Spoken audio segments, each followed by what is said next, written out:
Pisces. Welcome to your love letter for the week. Let's see what's going on, what your crush want to tell you, what you want to tell your crush, whatever the case is. Figure out where you are in the storyline. Okay. All right. So we have get,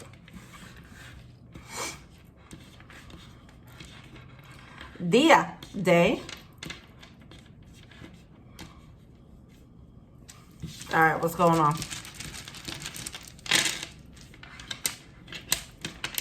What are you trying to say here?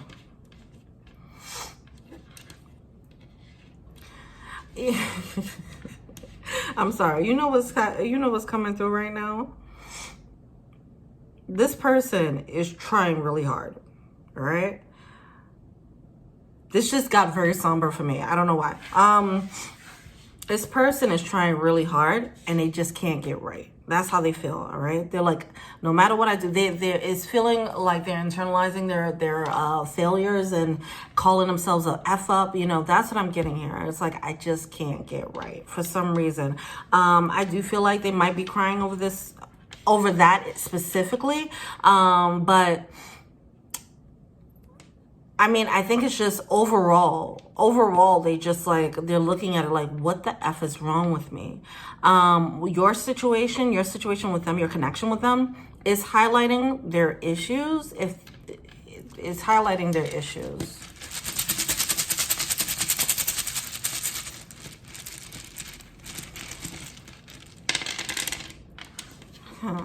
Okay.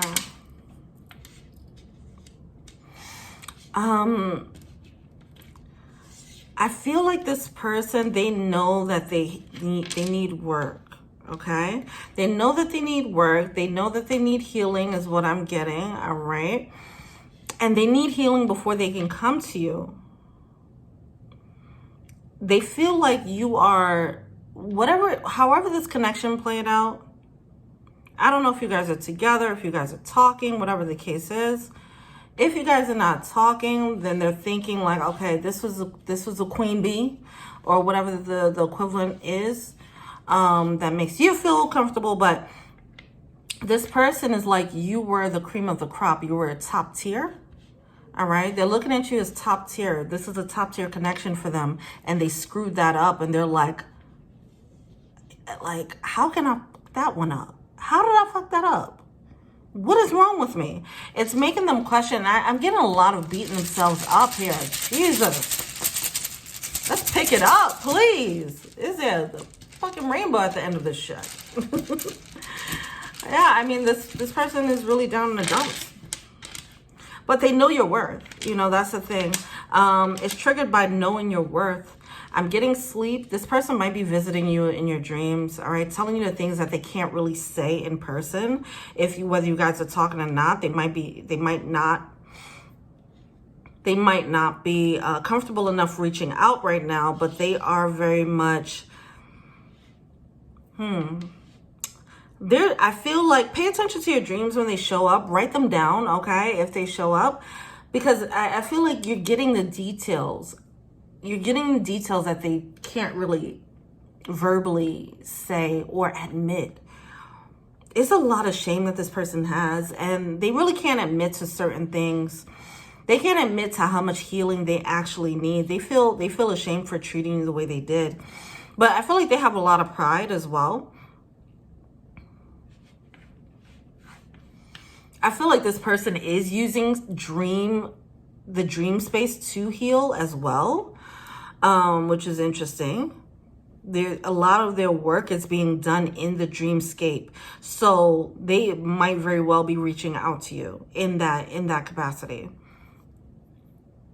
They might be going to sleep with the message that they want to send to you and then go to sleep. You know, things like that. They might be trying those things out.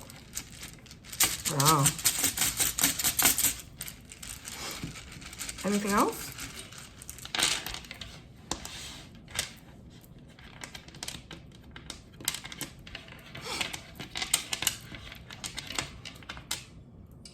All right, there's something about last year that's coming through.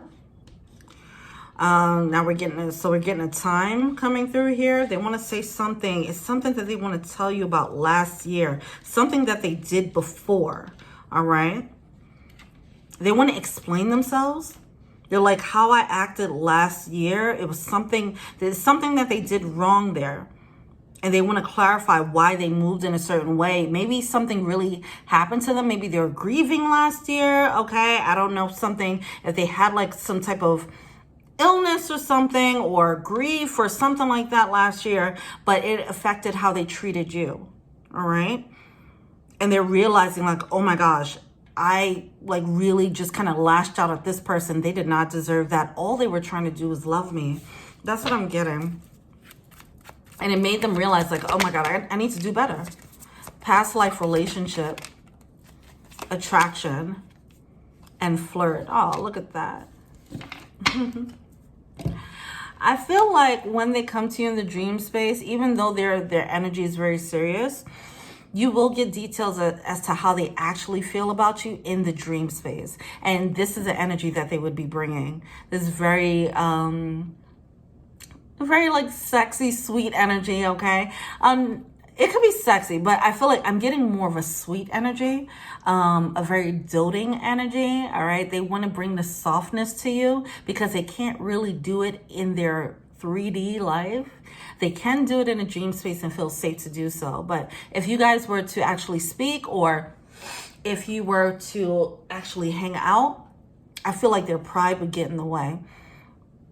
So there's something about the dream space that's revealing how they actually feel, and how soft they actually are, but they just can't. That's where their issues get in the way. That's why they realize, oh my gosh, my issues are getting in the way of actually expressing how I actually feel. Why do I feel so much shame about being soft and vulnerable with this person? And they're realizing it's a real barrier for them. They really have to go through a lot of layers for them to feel comfortable doing this. But they can do it in a dream space.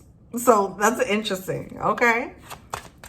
So they might, and you know, the thing about this, I just want to say this really quickly, because they are moving in a dream space, that what you see in the dream space about them and what you see in person, it's going to be so different, okay? So if that is resonating with you, get this, that's your confirmation right here. This is who this is about.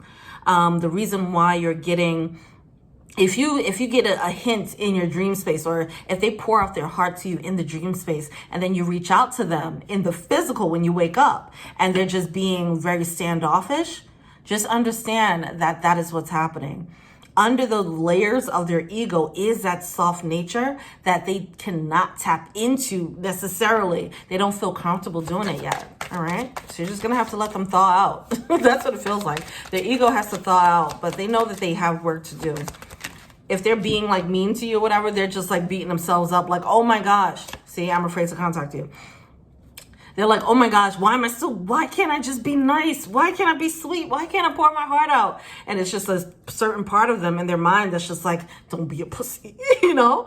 But they have to work through that, all right? I'm afraid to contact you. So many things remind me of you. Sometimes I stay awake thinking about you. Yeah. See, they set so much intentions before they go to bed that when they go to sleep, they start visiting you. Oh my God, you're the best thing in my life. And in the 3D, in their human physical incarnation, they're not able to actually show up and represent this. I lost myself for a little while. They're realizing the error of their ways now, which is great. And they just have to do the healing. Whether they do the healing or not, up to them. But they are so scared to actually show you how they feel. Like they're scared, okay? And it just comes from this deeper, deeper wounds that have nothing to do with you, but it is affecting you. So, because they're not showing up the way they should be. All right, well, that's it. Well, thank you so much. Peace.